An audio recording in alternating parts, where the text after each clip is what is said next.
ભારત દેશમાં સૌથી વધુ રાજકારણ ધર્મ અને જાતિના નામ ઉપર કરવામાં આવે છે અને ભારતમાં એક દિવસ એવો બાકાત નથી જેમાં નેતાઓ દ્વારા કોઈ ધર્મ કે જાતિ પર નિવેદન ન આપવામાં આવ્યું હોય.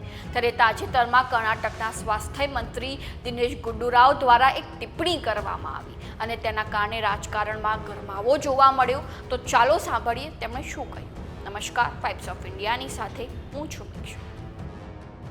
કર્ણાટકના સ્વાસ્થ્ય મંત્રી દિનેશ ગુંડૂરાવે એક સ્થાનિક ન્યૂઝ ચેનલને જણાવ્યું હતું કે દેશમાં હિન્દુઓના નેતા તરીકે ઓળખાતા એવા વીર સાવરકર બ્રાહ્મણ હોવા છતાં પણ તેઓ ગૌમાંસ આરોગતા હતા અને તેનો પ્રચાર પણ કરતા હતા અને તેમણે ક્યારેય ગૌ હત્યાનો વિરોધ પણ નથી કર્યો.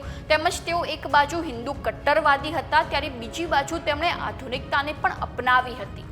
અને મંત્રી દિનેશ ગુંડૂરાવના આ નિવેદન બાદ રાજકારણમાં હળબડાટી મચી ગઈ અને તે વચ્ચે કેન્દ્રીય મંત્રી અનુરાગ ઠાકોરે દિનેશ ગુંડૂરાવ પર પ્રહાર કરતા જણાવ્યું હતું કે કોંગ્રેસ માત્ર જુઠ્ઠું જ બોલે છે. ભાજપ હિન્દુ નેતા વીર સાવરકરનું આવું અપમાન સહન નહીં કરે. મહત્વની વાત તો એ છે કે રાજકારણમાં માત્ર ધર્મ અને જાતિ સિવાય દેશની પ્રજાના અન્ય કેટલાય પ્રશ્નો છે જેનું નિરાકરણ કેટલાય વર્ષો સુધી નથી આવી રહ્યું.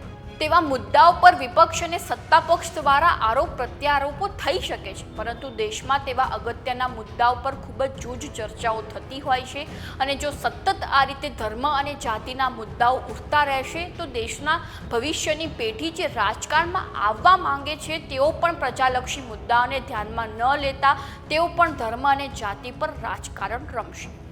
તો આવી જ નવી માહિતીને જાણવા માટે ફોલો કરતા રહો વાઇબ્સ ઓફ